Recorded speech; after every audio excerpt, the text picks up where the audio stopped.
इसलिए गीत, ये सप्त गीत, उन सप्त गीतों पर ही अगले 8 दिन तक हम लोग चर्चा करने वाले हैं। आइए रुद्र गीत की ओर हम लोग प्रस्थान करें। रुद्र गीत की पहले भूमिका सुने, भगवान शिव ने कैसे कैसे इसको गाया। मैंने भी पहली बार आज कह रहा हूं रुद्र गीत, आज तक मैंने भी कथाओं में, क्योंकि समय का अभाव ऐसा रहता है कि हम कह ही नहीं पाते। और मैंने रात्रि भर में अनेक विद्वानों की पुस्तकें मेरे पास हैं, मैंने सबके भाव देखे, लेकिन रुद्र गीत पर किसी ने विशेष विवेचना कोई नहीं कर पाया। की होंगी शायद मेरे अवलोकन में नहीं आई, लेकिन रुद्र गीत बहुत सुंदर है। जब पढ़ा तब पता चला। ध्रुव जी महाराज के वंश में एक राजा हुए, उनका नाम था प्राचीन वरही। बहुत ध्यान से सावधानी से सुनिएगा। प्राचीन वरही राजा हुए। इन्होंने इतना यज्ञ किया, इतना यज्ञ किया। यज्ञ में, कर्म कांड में इनकी बड़ी रुचि। कई लोगों की कथा में रुचि नहीं होती, कई लोगों की दर्शन में रुचि नहीं होती, लेकिन कर्म कांड में बड़ी रुचि होती। हवन करा लो और महाराज सप्त चंडी यज्ञ करा लो, घर में रुद्राभिषेक करा लो, मतलब उनकी कर्मकांड में बड़ी रुचि है। ठीक है, अच्छा है, कर्मकांड भगवान का अंग है, उसमें रुचि होनी चाहिए। लेकिन कर्मकांड अत्यंत नियमावलियों से युक्त होता है, और कलयुग में मानव सभी नियमों को पालन करने में इतना योग्य नहीं होता। इसलिए जो नियम पालन कर सके उसको कर्मकांड के विषय में होना तो सबको चाहिए। हम भी कर्मकांड के अनुयायी हैं, सभी ब्राह्मण कर्मकांड से ही हैं, हमारा तो धन कर्मकांड है। लेकिन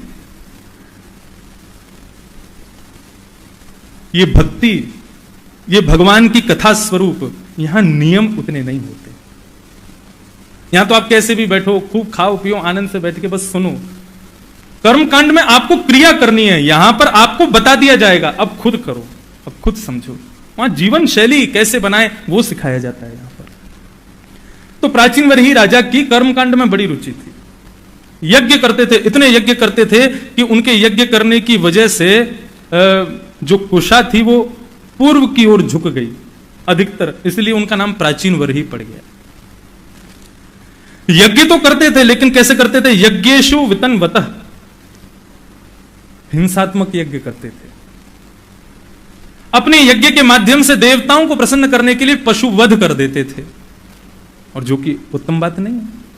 नारद जी ने आकर के उनको समझाया, बोले राजन ये तुम सही नहीं करते हो, ये पशु वध करके तुम कौन से देवता को प्रसन्न करना चाहते हो? उन्होंने कहा कि आकाश में देखो, जितने जानवरों को तुमने मारा सब तुम्हारी प्रतीक्षा कर रहे हैं।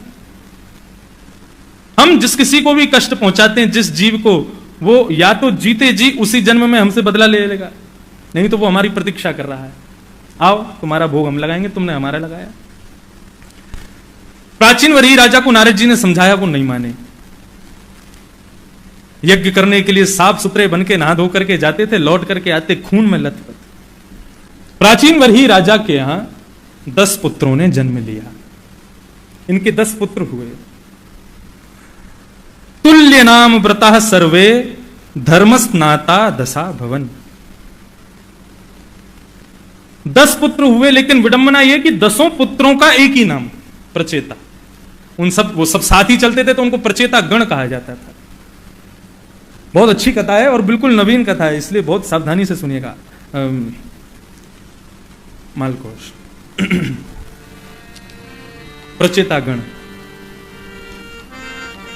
नेपाल में 5 प्रांत हैं और 5 प्रांतों के अलग अलग नाम हैं, लेकिन फिर भी नेपाल में 5 प्रांतों को क्या, प्रांत नंबर 1, प्रांत नंबर 2, प्रांत नंबर 3। तुम कहां जा रहे हो? बोल प्रांत नंबर 3 में जा रहे हैं, ऐसे बोलते हैं वहां के लोग। नाम अलग अलग हैं, लेकिन फिर भी वहां सबको प्रांत ही कहा जाता है बस। कितने? 7 प्रांत हैं, ऐसे बोलते हैं ना, प्रांत 1, प्रांत 2, प्रांत 3, ऐसे बोलते हैं वहां पर।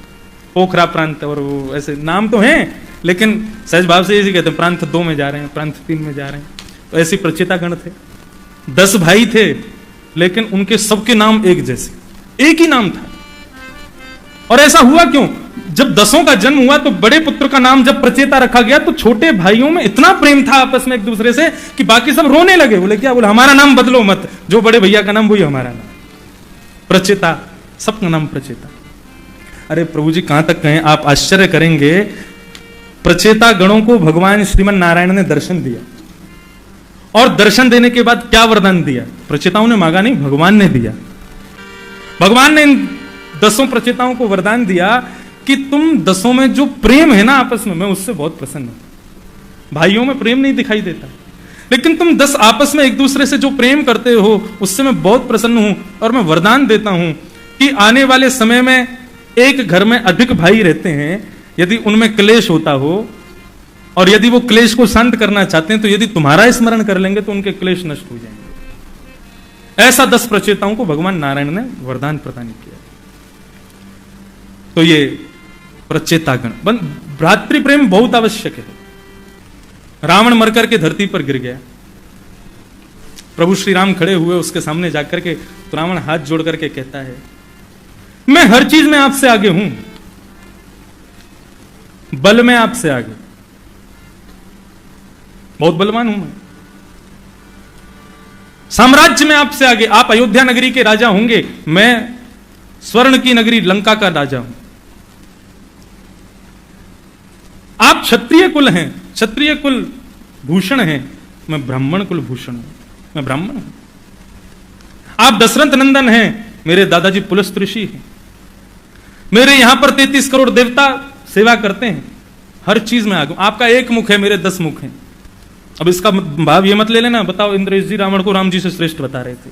लोग आधी बातों पे ही कुछ भी बोल देते हैं। फिर आप यदि बात करें वैकुंठ की, तो वैकुंठ में जय विजय और भगवान में भेद नहीं बता सकते आप, एक से दिखते हैं। जय विजय की भी 4 भुजाएं और भगवान की भी 4 भुजा।